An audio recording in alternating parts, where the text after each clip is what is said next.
Justice Barrett? Mr. Waxman, this is not a question about Harvard's history of anti-Semitism, but I do want to go back to the opinion in Bakke and Justice Powell's holding up Harvard's application process as a model. And then Justice O'Connor and Grutter again referred back to Harvard's admissions process. And I want to know whether Harvard's admissions process has meaningfully changed from the time that Justice Powell held it up. I mean, what Justice Powell found attractive about it, what Justice O'Connor endorsed, was the holistic aspect of it, and that race can be used as a tip. In its essence, is it the same? Yes, race can be used as a tip, as one of many, many, many tips in an effort to achieve diversity that is across many, many dimensions beyond ethnic. And so in the way that Harvard thinks about its admissions process, it is the same now as it was in Bakke. Yes, Harvard is. Can I just give a one-sentence explication of that?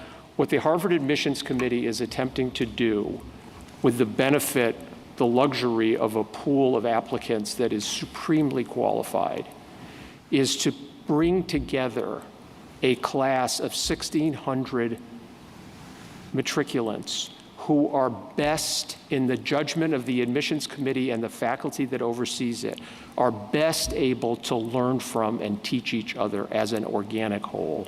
So my question is, we've been talking a lot about endpoint, and my question is, so Bakke was, almost 50 years ago now.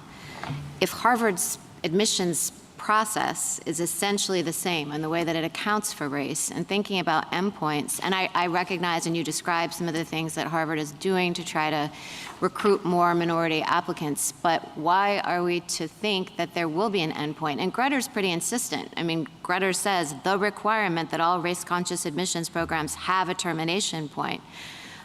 So there has to be one, and if it really hasn't changed much since Bakke.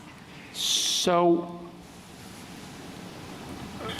the system, that is, we're taking race into account as one factor among many.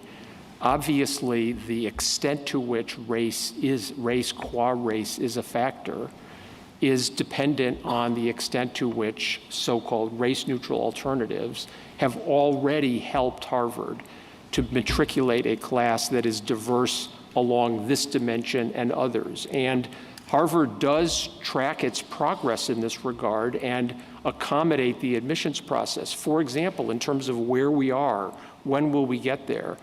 The record contains, any number, a faculty committee study, a working group, a task force, all of which made reports about this, but it also annually does a comprehensive survey of its graduating seniors and asks them questions that go to this. And the survey and the record on the benefit side, I think to Harvard's great satisfaction, showed that 2/3 of all of the seniors said that their Harvard experience strengthened their ability to relate to people of different races, nations, and religions, and 70% said that Harvard's experience had led them to seriously question or rethink their beliefs about a race or ethnic group different than their own. But that's showing the educational benefits of diversity, right? And it shows that in terms of, are we there yet?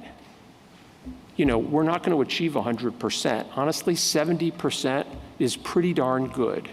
And it would not have been, at the time that Harvard wrote its brief in the Bakke case and at the time that Grutter was decided, those were not the statistics. So you think you're getting closer to a termination point?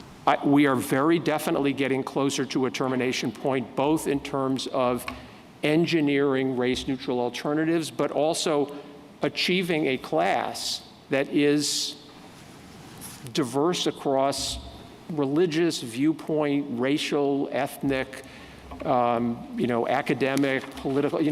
Yes, we are proud of the progress we made. As Dean Smith said, we still have work to do, including with respect to the way in which we treat students and allow students to interact with each other once they get here.